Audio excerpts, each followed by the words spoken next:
بسم الله الرحمن الرحيم.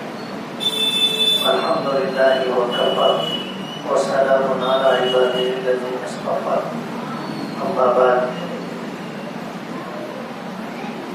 قال النبي صلى الله عليه وسلم: لو وددت أني أقتل في سبيل الله ثم أحيا ثم أقتل ثم أحيا ثم أقتل ثم أحيا ثم أقتل، أو كما قال عليه الصلاة والسلام.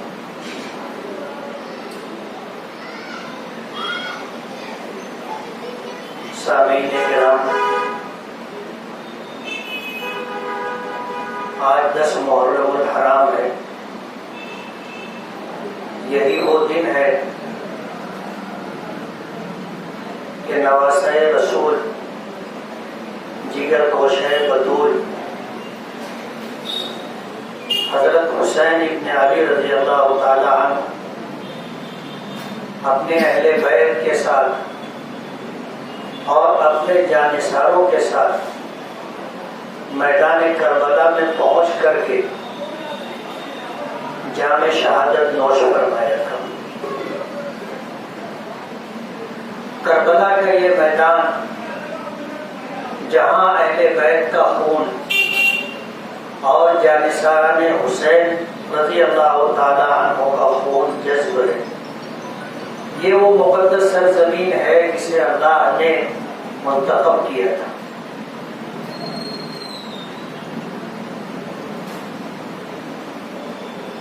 مورخین نے لکھا ہے کہ یہ جو قافلہ میدان کربلا پہنچا تھا، اس میں 17 یا 19 اہل بیت تھے اور بقیہ حضرت حسین رضی اللہ تعالی عنہ کے جانثار میں 72 لوگ جو میدان کربلا میں شہید ہوئے تھے، اس میں سے 17 یا 19 اہل بیت میں سے تھے، بقیہ آپ کے جانثار تھے. مشہور مورخ طبری نے اپنی کتاب تاریخ طبری میں لکھا ہے کہ حج سے 2 دن پہلے حضرت حسین رضی اللہ تعالی عنہ اپنے ہمنوا اور اپنے قافلے کو لے کر کے مکہ مکرمہ سے نکلے تھے. میدان کربلا میں یہ جو واقعہ دردناک واقعہ پیش آیا تھا، یہ کوئی اقتدار کی جنگ نہیں تھی، یہ اقدار کی جنگ تھی. یہ 2 شخصیتوں کا مقابلہ نہیں تھا، بلکہ 2 نظریات کا مقابلہ تھا. امام بیہقی رحمۃ اللہ علیہ نے اپنی کتاب دلائل النبوت میں جو احادیث نقل کی ہیں، ان احادیث کو دیکھ کر کے یہ بات سمجھ میں آتی ہے کہ اللہ کے رسول صلی اللہ علیہ وسلم کو اس بات کی پہلے سے اطلاع تھی. امام بخاری رحمۃ اللہ علیہ نے اپنی کتاب بخاری شریف میں علامات النبوہ کا جو عنوان قائم کیا ہے، اس میں جو حدیثیں امام بخاری رحمۃ اللہ علیہ نے ذکر کی ہیں، اس میں اس طرح کی احادیث ملتی ہے جو نبی کریم صلی اللہ علیہ وسلم کی نبوت اور رسالت پر دلالت کرتی. آپ نے اس میں ایک حدیث ذکر کی ہے امام بخاری رحمۃ اللہ علیہ نے کہ اللہ کے نبی صلی اللہ علیہ وسلم نے حضرت عمار ابن یاسر رضی اللہ تعالی عنہ کو دیکھ کر کے فرمایا تھا: وَيْحَ عَمَّارَ تَقْتُلُهُ الْفِئَةُ الْبَاغِيَةُ. یہ واقعہ بہت بعد میں پیش آئے. نبی کریم صلی اللہ علیہ وسلم نے پہلے سے اس بات کی خبر. حضرت حسن رضی اللہ تعالی عنہ ہو یا حضرت حسین رضی اللہ تعالی عنہ ہو، نبی کریم صلی اللہ علیہ وسلم کو جتنا محبوب تھے اندازہ نہیں کیا جا سکتا. عبداللہ ابن مسعود رضی اللہ تعالی عنہ فرماتے ہیں کہ نبی کریم صلی اللہ علیہ وسلم نماز پڑھا رہے تھے، سجدے کی حالت میں تھے، سجدہ لمبا ہو گیا پیچھے جو لوگ بعد میں آئے تھے انہوں نے دیکھا تو اس بات کا تذکرہ کیا کہ دونوں نواسے حضرت حسن اور حضرت حسین رضی اللہ تعالی عنہما نبی کریم صلی اللہ علیہ وسلم کی کمر اور پشت مبارک پر سوار تھے. جمعہ کا خطبہ آپ دے رہے تھے. حضرت حسن اور حضرت حسین کو آتا ہوا دیکھا. عمر بہت مختصر چھوٹی تھی، 5-7 سال کی عمر تھی، اور آنے والے یہ دونوں نواسے رسول ڈگمگانے لگے تو حضور نے اپنا خطبہ روک کر کے منبر سے اتر کر کے انہیں گود پہ اٹھایا.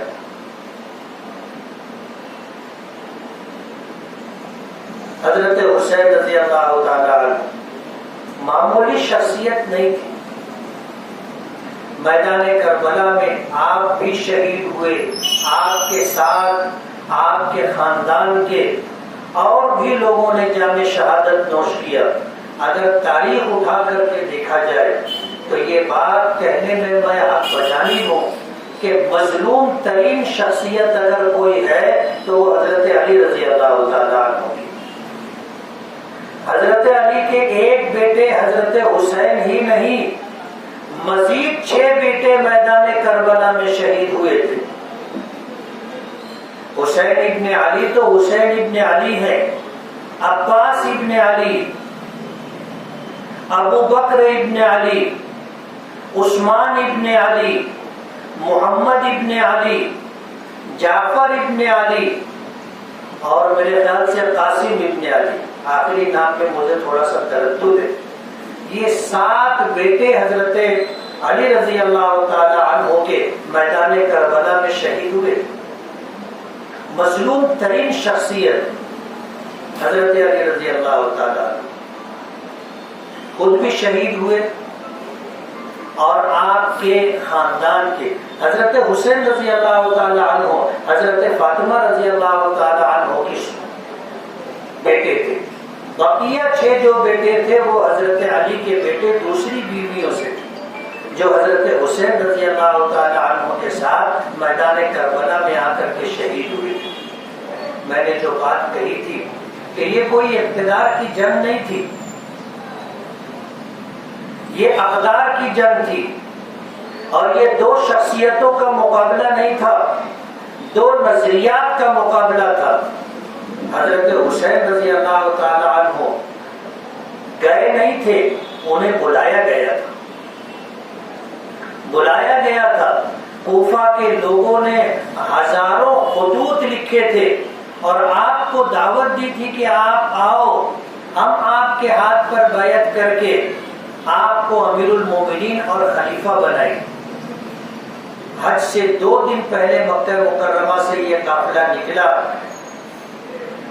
ایک بڑی تعداد تھی، آگے بڑھتے رہے. حالات کے بدلنے کی خبر آتی رہی کہ کوفہ کے وہ لوگ جنہوں نے خطوط لکھ لکھ کر کے آپ کو بلایا تھا، وہ لوگ آپ کا ساتھ چھوڑ کر کے منحرف ہوتے جا رہے. آپ کے ساتھ جانے والے لوگ بھی آپ کا ساتھ چھوڑ کر کے واپس ہوتے رہے، اور یہ قافلہ مختصر ہوتے ہوتے ہوتے ہوتے 72 پاکیزہ نفوس پر مشتمل کربلا کے میدان میں پہنچا. انتہائی دردناک واقعہ. مجھے نہیں لگتا کہ میں کربلا کا یہ پورا واقعہ آپ کو سنا سکوں.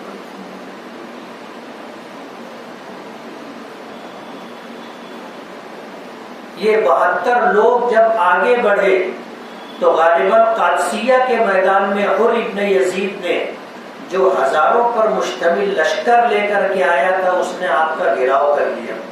آپ کے ساتھ جو لوگ تھے ان کو روک لیا.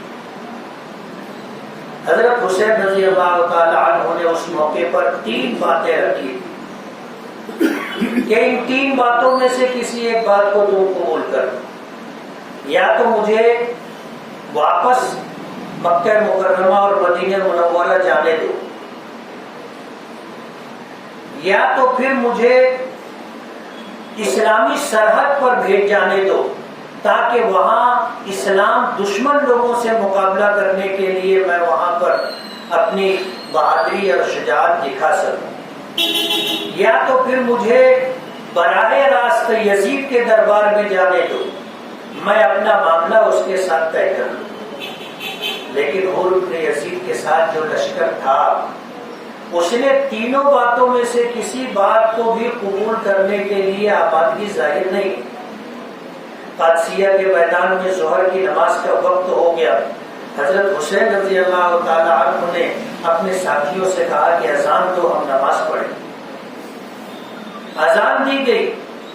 نماز باجماعت قائم کرنے سے پہلے حضرت حسین رضی اللہ تعالی عنہ نے حر ابن یزید اور اس کے ساتھ جو لشکر تھا ان سے یہ بات کہی کہ اگر تم میرے ساتھ جماعت میں شریک ہونا چاہو تو میں تمہیں منع نہیں کروں، اور اگر تم اپنی جماعت یا کسی اور کے پیچھے نماز ادا کرنا چاہو تو میں تم سے تقاضا نہیں کروں۔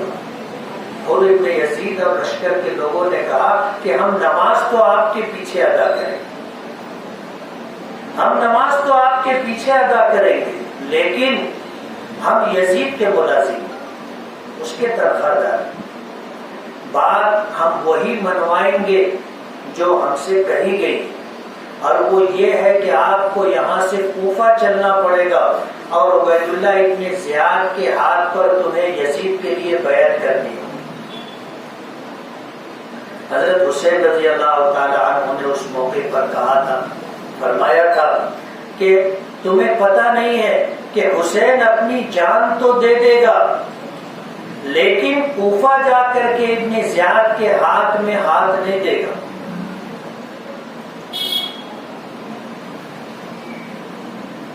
اس طرح یہ واقعہ پیش آیا تھا۔ ہم لوگ ربیع الاول کا مہینہ آتا ہے، سیرت النبی صلی اللہ علیہ وسلم کے جلسوں کا انعقاد کرتے ہیں، سیرت کے واقعات سناتے ہیں۔ محرم کا مہینہ آتا ہے، ہم حضرت حسین رضی اللہ تعالی عنہ اور اہل بیت اور آپ کے جانثاران کی شہادت کا واقعہ سناتے ہیں، اور ہم یہ سمجھتے ہیں کہ بس یہی اسلام ہے، اور اتنا کر لینے کے بعد ہم اپنی اسلامی ذمہ داریوں سے بری ہو گئے۔ ایسا ہرگز نہیں ہو سکتا۔ ہم نے جب لا الہ الا اللہ محمد رسول اللہ پڑھا تو ہم نے اس بات کا عہد کیا کہ ہم ساری زندگی اللہ کے حکموں کے مطابق اور اپنے نبی کی سنت اور طریقے کے مطابق گزاریں۔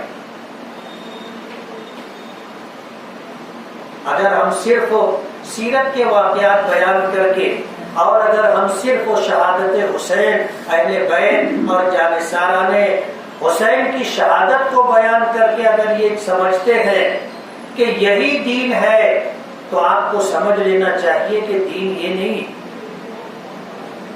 دین یہ نہیں ہے۔ دین تو یہ ہے کہ بنی الاسلام علی خمس، شہادت ان لا الہ الا اللہ وانی عبد اللہ ورسولہ واقام الصلاۃ وایتاء الزکاۃ وصوم رمضان والحج، کہ اسلام کی بنیاد 5 چیزوں پر ہے: اللہ کی وحدانیت کی اور نبی کریم صلی اللہ علیہ وسلم کی رسالت کی گواہی دینا، نماز قائم کرنا، زکوٰۃ ادا کرنا، رمضان کے روزے رکھنا اور حج کرنا۔ آج ہم میں سے کتنے ہیں جو 5 وقتہ نمازوں کا اہتمام کرتے؟ حضرت حسین رضی اللہ تعالی عنہ کی شہادت کا یہ واقعہ میدان کربلا میں پیش آیا۔ ایک وقت کی بھی نماز قضا نہیں ہوئی، ایسی حالت میں نماز ادا کی کہ یہ 72 نفوس ہیں، سامنے بڑا لشکر ہے، اور کوئی بہت لمبی چوڑی جنگ نہیں تھی جیسا کتابوں میں لکھا ہے کہ 3 دن تک جنگ چلتی رہی۔ یہ مبالغہ آرائی، یہ تو تھوڑی دیر کا واقعہ تھا میدان کربلا کا کہ ایک طرف 72 وہ لوگ جس میں مرد بھی تھے، عورتیں بھی تھیں، جس میں بچے بھی تھے، بچوں اور خواتین کو ملا کر کے 72 لوگ تھے جو شہید ہوئے تھے۔ مقابلہ کرنے والے مرد اور جوان مرد گنے چنے تھے. تو یہ کوئی بہت لمبی چوڑی جنگ نہیں تھی. ایک طرف ہزاروں کا لشکر اور ایک طرف چند لوگ, ایک طرف ہتھیار سے لیس پوری فوج اور ایک طرف وہ لوگ جو جنگ کے ارادے سے مکے سے نہیں نکلے تھے. کوفہ کا سفر تھا اور کوفہ کے سفر کے ارادے سے نکلے تھے, اور اہل عرب کا یہ تعامل رہا ہے کہ جب وہ سفر پہ نکلتے تھے تو ایک تلوار ساتھ میں ہوتی. ایسے موقع پر نماز کا وقت آیا, نماز باجماعت حضرت حسین رضی اللہ تعالی عنہ نے اپنے رفقا, اپنے جانثاران کے ساتھ ادا کی. آدھے لوگوں نے نماز پڑھی, آدھے لوگ دشمنوں کے سامنے رہے. پھر نماز پڑھنے والے دشمنوں کے مقابلے میں آئے تو آدھے لوگوں نے نماز ادا کی. ایسی حالت میں بھی نماز ترک قضا نہیں کی, نماز نہیں چھوڑی, نماز قضا نہیں کی. آج ہم میں سے کتنے لوگ ہیں جو نماز پڑھتے ہیں؟ کیا حضرت حسین رضی اللہ تعالی عنہ سے محبت کا یہی تقاضا ہے؟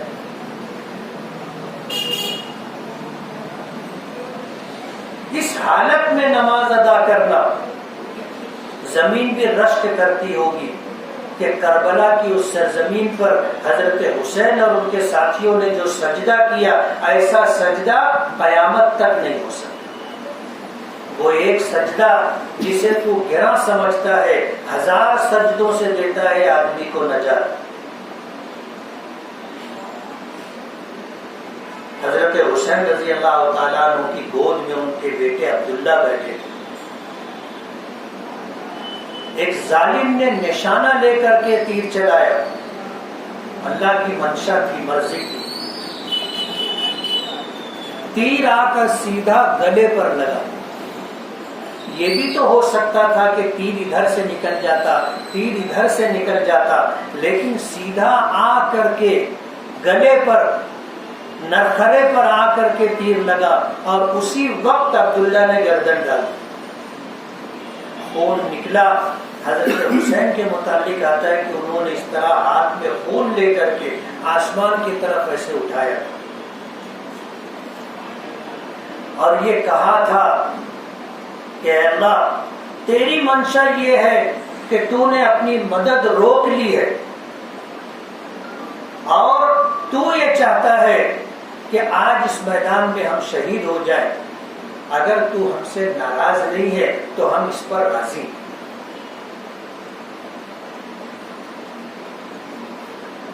نماز ترک نہیں کی تھی. آج ہم میں سے کتنے ہیں جو نماز پڑھتے ہیں,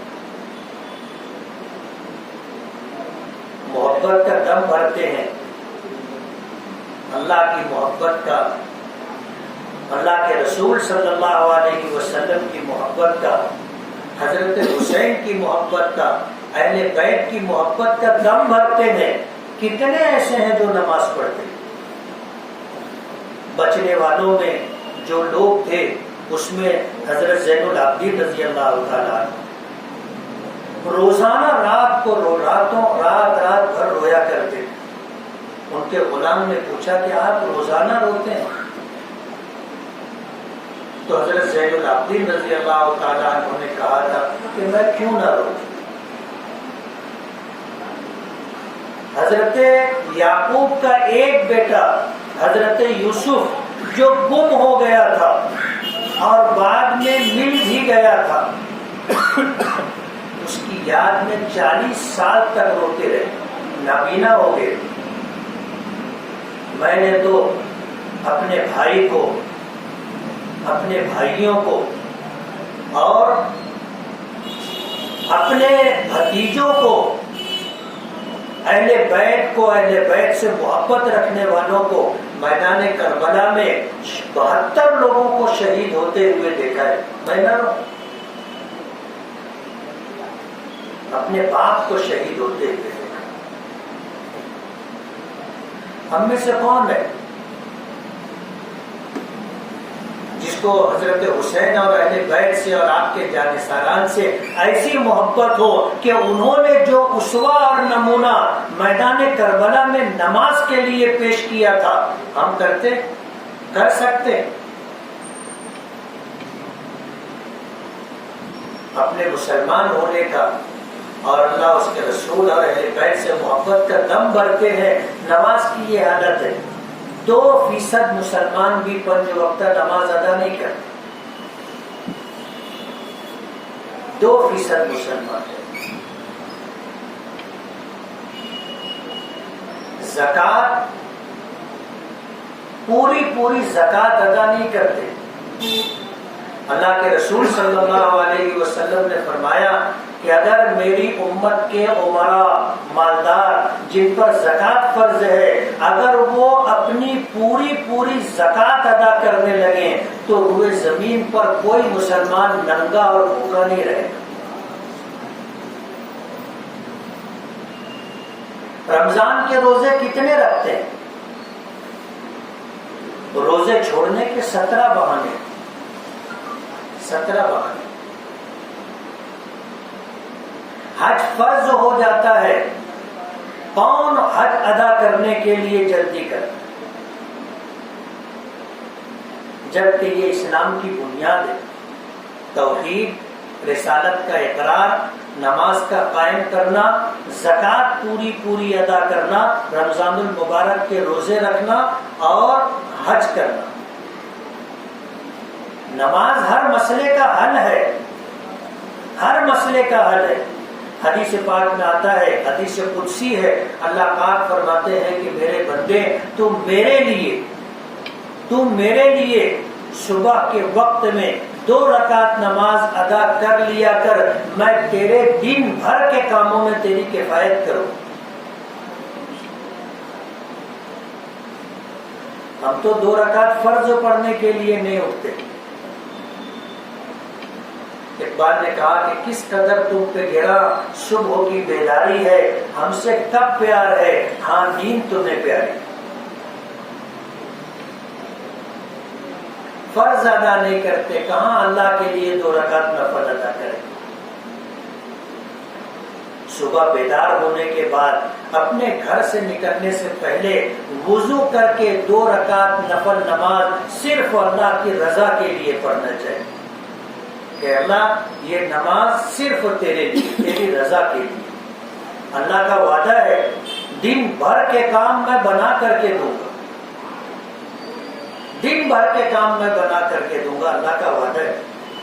آج ہمارے اوپر پہاڑوں کی طرح مصیبتیں ہیں، لیکن ہم میں سے کتنے ہیں جو اس حدیث قدسی پر عمل کرتے ہیں؟ یہ حال ہے ہمارا۔ آج اس موقع پر ہم یہ پیغام دینا چاہیں گے جمعیت علماء کی طرف سے، اپنے ساتھیوں کی طرف سے، کہ ہم مسلمان، اللہ کا بہت بڑا کرم اور احسان ہے، اللہ ہمیں کامل مسلمان بنا دے، اللہ ہمیں کامل مسلمان بنا دے۔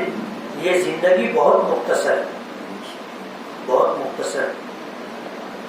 اللہ تعالیٰ اس پوری کائنات کا خالق بھی ہے، مالک بھی ہے۔ علماء نے لکھا ہے کہ خالق اس دنیا میں پیش آنے والے بڑے سے بڑے واقعے سے بھی متاثر نہیں ہوتا۔ میدان کربلا کا جو واقعہ پیش آیا تھا، اس کو روکنا اللہ کے لیے بہت معمولی بات تھی، بہت معمولی بات تھی، لیکن اللہ کی منشا یہ تھی کہ حضرت حسین رضی اللہ تعالی عنہ جب مکے سے نکلے ایک پیغام لے کر کے نکلے تھے، اور وہ پیغام قیامت تک آنے والے انسانوں کو دینا تھا۔ اگر حضرت حسین نہیں نکلتے یا میدان کربلا میں شہید نہیں ہوتے تو وہ پیغام ہم تک نہیں پہنچتا، ہمارے بعد آنے والوں تک نہیں پہنچتا۔ اللہ خالق ہے، متاثر نہیں ہوتا، مخلوق متاثر ہوتی، مخلوق متاثر ہوتی۔ علماء نے لکھا ہے کہ اللہ عالم ہے، علیم ہے، اللہ کو سب خبر ہے، سب پتہ ہے، ہر بات کا علم ہے کہ قیامت تک کیا، قیامت کے بعد تک کیا ہوگا، اللہ کو خبر ہے۔ اللہ کو پتا تھا کہ حضرت حسین اور اہل بیت کی شہادت کا یہ واقعہ مقدر ہے میری طرف سے، میدان کربلا میں پیش آ کر کے رہے گا، لیکن حضرت حسین جو پیغام دینا چاہتے تھے وہ پیغام ہم تک آیا کہ سخت سے سخت حالات ہوں تو بھی نماز نہیں چھوڑی جائے، نماز وقت پر ادا کی جائے، برے سے برے حالات ہوں دین اور شریعت پر عمل کیا جائے گا، اور جس بات کو ہم حق سمجھتے ہیں اس بات کے حق کے لیے ہم آخری حد تک بھی جانے کے لیے تیار ہیں، اگر اپنی جان بھی قربان کرنی پڑے گی تو قربان کریں گے۔ آج اسلام ہم سے اسی بات کا تقاضا کر رہا ہے، اسی بات کا تقاضا کر رہا ہے کہ ہم اسلام کا پیغام آگے تک پہنچائیں۔ آج ہندوستان میں اگر آپ دیکھیں گے تو سرکاری اعداد و شمار کے اعتبار سے ہر پانچواں یا ہر چھٹا شخص مسلمان، اور اگر صحیح اعداد و شمار دیکھیں تو ہر چوتھا شخص مسلمان۔ ہم میں سے ہر شخص اگر اسلام کا پیغام 3 لوگوں تک پہنچانا طے کر لے کہ میں اسلام کا پیغام اپنی ذات میں اسلام کو سمو لینے کے بعد 3 لوگوں تک پہنچاؤں گا جو مسلمان نہیں ہے، تو پوری دنیا میں اسلام کا پیغام پہنچ جائے گا۔ لیکن ہم نہیں کرتے، ہم نہیں کرتے۔ محرم الحرام ہر سال آتا ہے اور اس کی ابتدا یکم محرم الحرام حضرت عمر ابن خطاب رضی اللہ تعالی عنہ کی شہادت سے شروع، اور اسلامی تاریخ اٹھا کر کے دیکھو گے تو ہر ورق پر تمہیں شہیدوں کا خون نظر آئے گا، ہر ورق پر شہیدوں کا خون نظر آئے گا۔ میں کوئی بہت تفصیلی بات نہیں کرنا چاہتا، بہت لمبا موضوع ہے اور بہت دردناک موضوع ہے، لیکن میں یہ پیغام دینا چاہوں گا کہ یہ شہادت گہرے الفت میں قدم رکھنا ہے۔ لوگ آسان سمجھتے ہیں مسلمان ہونا، ہمیں مسلمان اگر رہنا ہے اور اسلام کے ساتھ ہمیں دنیا سے جانا ہے تو اللہ اس کے رسول کے حکموں کی تعمیل کرنی ہوگی۔ نام کے مسلمان ہونے سے آدمی مسلمان نہیں ہوتا۔ ہم نے تو اس بات کا اہتمام کیا، کوشش کی کہ جو بھی آفیسران مالیگاؤں آتے ہیں، یہاں آ کر کے ڈیوٹی دیتے ہیں، ہم ان سے تعلقات بنا کر کے ماحول تیار کر کے اسلام کی دعوت تنہائی میں دیتے کہ یہ میری محبت آپ سے تعلق کی بنیاد ہے کہ میں جس بات کو سچ سمجھتا ہوں، مانتا ہوں، وہ پیغام آپ کو دینا چاہتا ہوں، آپ مسلمان ہو جاؤ۔ نام بدلنے کی ضرورت نہیں ہے، نام بدلنے کی ضرورت نہیں ہے۔ ہم لوگوں میں بھی دگڑو اور ساڈو نام رہتا ہے۔ آپ نماز نہیں پڑھو گے تو بھی مسلمان رہو گے، ہے نا؟ ہم لوگ مسلمان، نماز نہیں پڑھتے مسلمان ہیں، روزہ نہیں رکھتے مسلمان ہیں، زکوٰۃ نہیں دیتے مسلمان ہیں، حج نہیں کرتے مسلمان ہیں۔ آپ توحید کا اقرار کر لو، رسالت کا اقرار کر لو، ایمان جس چیز کو کہتے ہیں اس چیز کو مان لو، ایک وقت آئے گا انشاءاللہ جنت میں جاؤ گے۔ ہم تو اپنا پیغام پہنچا دیتے، آدمی قبول کرے نہ کرے، اور خوشی کی بات یہ ہے کہ ان میں سے کتنے ایسے ہیں کہ جب ان سے بعد میں ملاقات ہوئی تو اس بات کا اظہار کیا کہ جب سے آپ سے بات ہوئی ہے نہ کبھی مندر گیا ہوں اور نہ کبھی بدھ کی پوجا کی۔ اس بات کا اقرار کر، حضرت حسین رضی اللہ تعالیٰ عنہ کی شہادت کوئی معمولی واقعہ نہیں ہے، ایک بہت بڑا پیغام ہے، اور اس پیغام کو سمجھ کر کے عمل کرنا ہی صحیح معنوں میں دین۔ آپ اللہ کو راضی کر کے دنیا سے جاؤ گے، آخرت میں کامیابی اور سرخروئی حاصل ہوگی۔ زندگی تو جانی جانی، ایک وقت آئے گا کہ ہمیں بھی موت سے دوچار ہونا ہے، کوئی بھی ہمیشہ رہنے کے لیے نہیں آیا۔ اگر حضرت حسین رضی اللہ تعالیٰ عنہ نے غالباً 56 سال 5 مہینے 5 دن کی عمر تھی، میدان کربلا میں شہید ہو گئے، اور اللہ کی منشا یہی تھی، اللہ کی منشا یہی، اللہ پاک چاہتے تو روک سکتے، یہ ہمارا ایمان، لیکن شہادت کا یہ واقعہ ہمیں بتاتا ہے کہ اسلام کسے کہتے ہیں اور مسلمان کسے کہتے ہیں۔ اس لیے آج اس موقع پر ہم یہ پیغام دینا چاہیں گے کہ محرم الحرام آتا ہے، اللہ ہماری عمروں میں برکت دے، ایسے بہت سارے سال ہم دیکھیں، لیکن اس بات کو آپ مان لو کہ دنیا میں سب سے زیادہ یقینی چیز موت ہے، اور سب سے زیادہ بے یقینی چیز زندگی۔ ہم میں سے کسی کو پتہ نہیں ہے کہ کب مرے، لیکن اس بات کا یقین ہے کہ مرے گا، زندگی ختم ہوگی، اس بات کا یقین ہے، اور زندگی کب ساتھ چھوڑ جائے گی کسی کو پتہ نہیں۔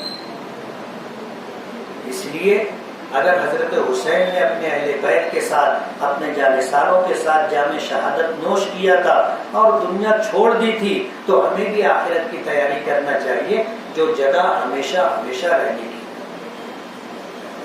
اللہ تعالی ہمیں اس پیغام کو سمجھنے کی اور عمل کرنے کی توفیق عطا فرمائے۔ وآخر دعوانا الحمدللہ رب العالمین۔ دعا کریں۔ بسم اللہ الرحمن الرحیم، الحمدللہ رب العالمین، اللہم صلی علی سیدنا محمد عدد ما فی علم اللہ صلاة دائمة بدوام ملکہ۔ اے اللہ ہمارے گناہوں کو معاف فرما، ہماری خطاؤں سے درگزر فرما، ہمارے عیبوں کی پردہ پوشی فرما۔ پروردگار عالم، جس مقصد کو دے کر کے زندگی دی تھی اور اس دنیا میں بھیجا تھا، اے اللہ اس مقصد کو پورا کرنے کی توفیق عطا فرما، اپنی مدد شامل حال فرما۔ اے اللہ اپنی محبت عطا فرما، اپنے محبوب کی محبت عطا فرما، اہل بیت کی محبت عطا فرما، تیرے دین کے خدمتگاروں کی محبت عطا فرما، اپنے مقرب بندوں کی محبت عطا فرما، نیک اعمال کی محبت عطا فرما، نیک لوگوں کے ساتھ ہمارا اٹھنا مقدر فرما۔ پروردگار عالم، جب تک زندگی دی ہے ایمان و اسلام کے ساتھ جینے کی توفیق عطا فرما، جانے کا وقت ہو تو ایمان کے ساتھ خاتمہ عطا فرما۔ پروردگار عالم، ہم تمام کی مغفرت فرما، ہم تمام کی مغفرت فرما۔ اے اللہ ہم تمام کی مغفرت فرما، پوری امت مسلمہ پر رحم فرما، بدلے ہوئے حالات کے اندر دستگیری فرما، جان کی، مال کی، دین و ایمان کی، عزت و آبرو کی حفاظت فرما۔ پروردگار عالم، دینی جذبہ عطا فرما، ہماری زندگیوں میں دین کو پیدا فرما، ہم چاہیں نہ چاہیں ہماری پیشانیوں کو پکڑ کر صراط مستقیم پر گامزن فرما۔ پروردگار عالم، ہر خیر سے ہمیں حصہ عطا فرما، ہر شر سے ہماری حفاظت فرما۔ اپنی اور اپنے محبوب نبی کی محبت پر، اپنے دین کی محبت پر اور دین پر عمل کرتے ہوئے ہمیں موت نصیب فرما۔ پروردگار عالم، بہترین زندگی عطا فرما، بہترین موت عطا فرما۔ پوری امت کی طرف سے اپنے محبوب جناب رسول اللہ صلی اللہ علیہ وسلم کو بہترین جزائے خیر عطا فرما۔ جزا اللہ عنا محمدا صلی اللہ علیہ وسلم ما هو اہل، صلی اللہ تعالی علی خیر خلقہ محمد و آلہ و اصحابہ اجمعین برحمتہ۔